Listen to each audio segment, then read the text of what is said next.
About a year ago, in my final semester in college, I worked at a department store in the mall. I didn't have a car yet, so I asked for the day shifts because it was a 2-hour bus ride back home. So basically, if I had a closing shift, I'd get done at 11 but not get home until around 1 a.m. But sometimes I'd be given a closing shift, much to my annoyance since I had class at 6 a.m. And my mother worries about me because who wants their kid on public transportation at night? My managers, being the jerks that they were, gave me a week of closing shifts, knowing my situation.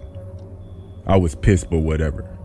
So one night, I had just finished my shift and I got on the bus. I sat in the middle of the bus. I was minding my own business with my earbuds in. I usually did that because I didn't like people talking to me, so I made it look like I was listening to music. And I occupied myself by playing a crossword puzzle on my phone. About 5 seats behind me, I hear these guys speaking Spanish. Now, my mother is Dominican, but people never know that I am, so while I understand a fair bit of Spanish, I don't speak it. So I hear them talking, but I don't pay any attention because it's rude to eavesdrop. All until they say, "That kid in front of us." Then my ears perk up. I keep my earbuds in so that they think I can't hear them. And I continue to listen. What they're saying is horrific. To paraphrase it, they knew my stop because they've been watching me for this week. And to put it simply, they were planning on snatching me. I heard them say that I'll disappear like the others. I was about 20 minutes away from home, so I knew I had to act quickly. Since I knew they could see me, there were 5 seats behind me, but like a cross, if that makes sense. I pretended to play on my phone, oblivious while I was actually texting my mom. Then all of a sudden, one of the guys moved 3 seats ahead of me, and the other one moved about 3 seats behind me. And we're the last ones on the bus. I text my mom, "Can you please meet me at the bus stop?" 5 minutes go by, no answer. We're getting closer to my stop, so I decided to call her cell. No answer. I call the house phone and she finally answers. At this point, it's about 12:30 a.m., so she was asleep. I try to talk as calmly as I can. This was our conversation. "Hey, Mom, did you get my text?" No. What's up?" "Oh, I sent you a picture of these jeans I'm going to order online when I get home. I really need your opinion, so I really need you to look, since the sale ends at 1 a.m. She gets the hint that I need her to look at her cell phone, so I say goodbye and I hope for the best. I tied my Adidas very tight. We get to my stop, and I see my mom's car. I stand up. Then the man in front of me stands up. Then the guy behind me stands up. I snatch my stuff and I sprint to the door and I got off the bus, with both men behind me, both yelling at each other to grab me. I didn't even look behind me. My mom sees the whole thing and jumps out of the car. I yell at her to get back in the car because they couldn't catch me, a hard ass. I jump in the car and I tell my mom, "Just go." I look in the rear view and I see the guy staring at the car. The next morning, I called my job and I tell them that I quit. No more public transportation for me. Thanks to my mom for teaching me Spanish, and thanks to my mom for getting the hint.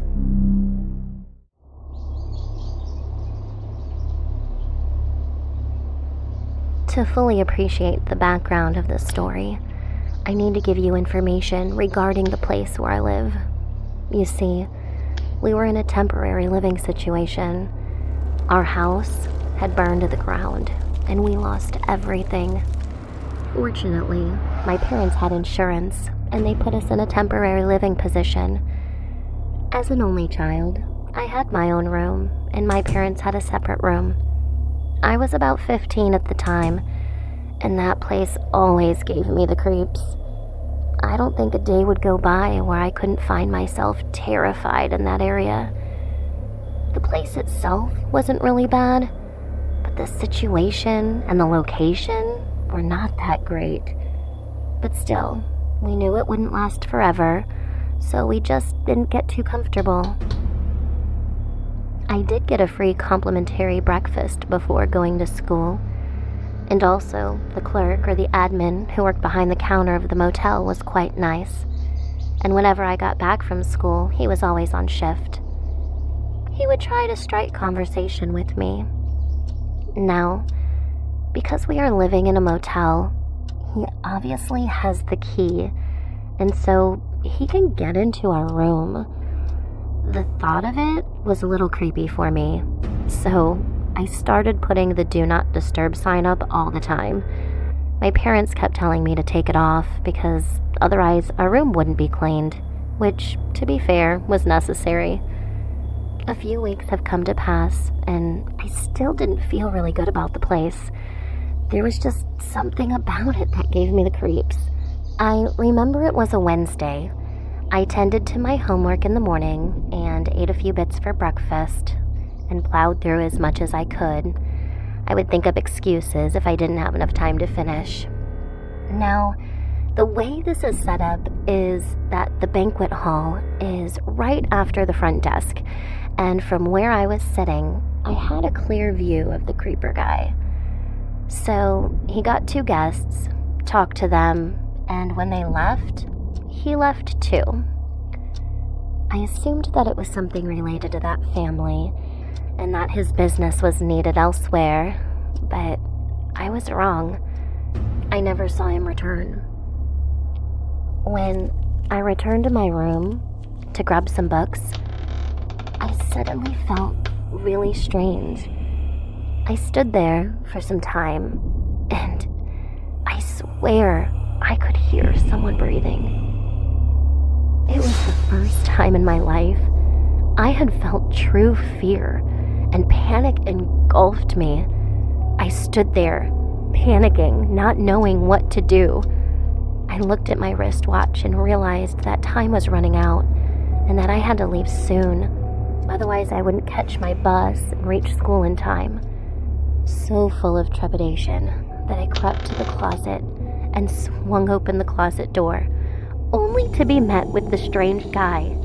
I jumped and let out a loud scream, and he screamed as well. I was furious.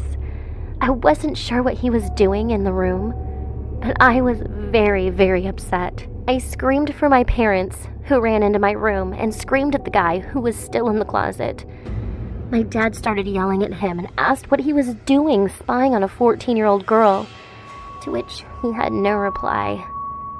After 10 minutes of the onslaught of words from my father, he got up from his crouched position, apologized to my father, and walked back to his front counter, this time with a queue lagging behind. My dad told me to go to school, so I did. When I came back, the guy was gone. He never came back to work, and my dad would refuse to tell what happened that day. But I have a good idea that my dad gave him more than just a piece of his mind. So, creepy peeping Tom that was in my closet, let's not meet again.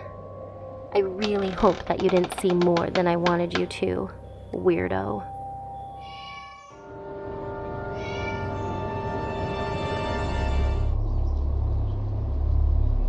I have reactive attachment disorder, and as a result, I struggle with severe depression.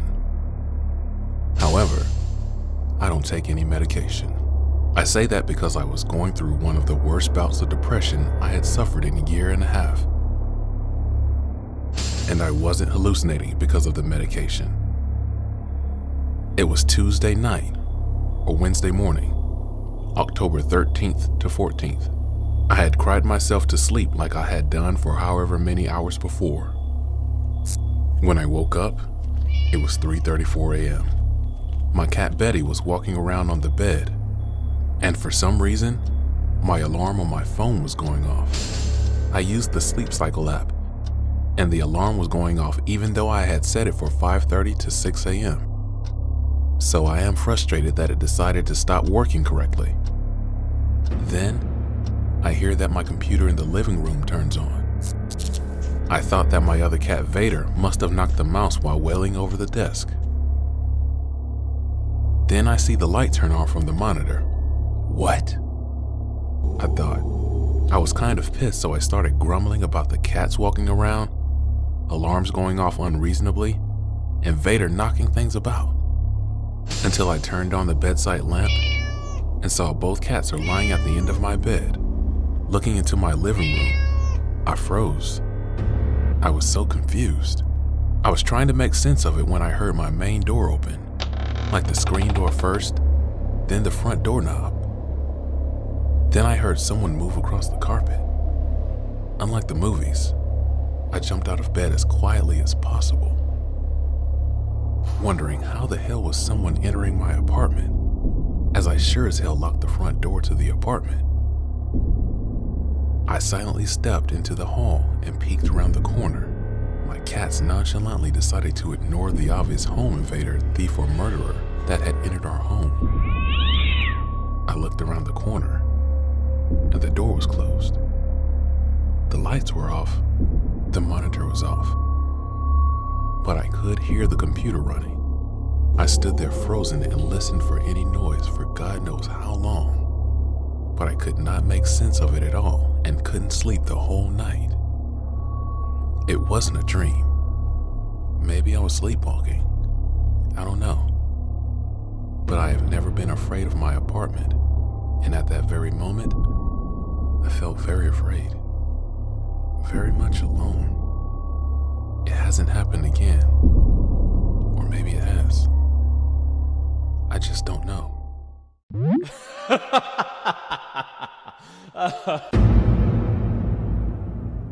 This story is from a female's point of view. When I was in college, I worked in an Applebee's to make ends meet.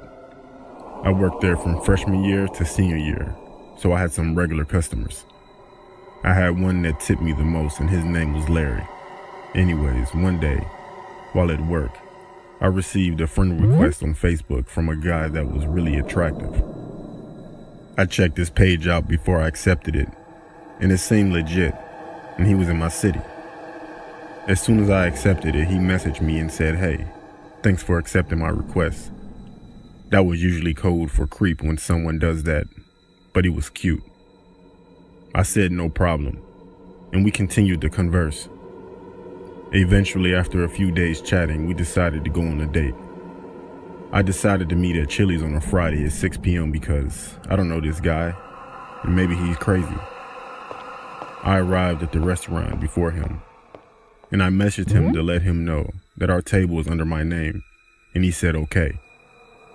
After about 20 minutes, I messaged him back, but he didn't reply until 20 minutes later telling me that he wasn't going to make it. I was pissed, but I ordered and ate my food. I left and I drove home. When I got to my apartment, I walked up the stairs to get to my apartment and I hear something behind me. I get to my door, turn to my left, and I see a man standing at the bottom of the stairs looking at me. I look closer and I see that it's Larry, my customer at work. I frantically asked him, "What is he doing here?" And he told me it's okay. Always make sure you make it home safe. Then he said, "Sorry I couldn't make it to the date." I said, "What?" I tried unlocking my door, but I dropped my keys, and he started running up the stairs yelling, "It's not what you think." I grabbed the keys, unlocked the door, and ran inside, closing my door behind me. He started banging on my door, telling me he was my best customer and he deserved me. I called the cops, and they caught him outside in my car, just sitting there calmly. After that, I deleted all of my social media and dating apps. Then I quit my job at Applebee's. Ever since that experience, I'm very paranoid of people's intentions, and I always carry a pistol.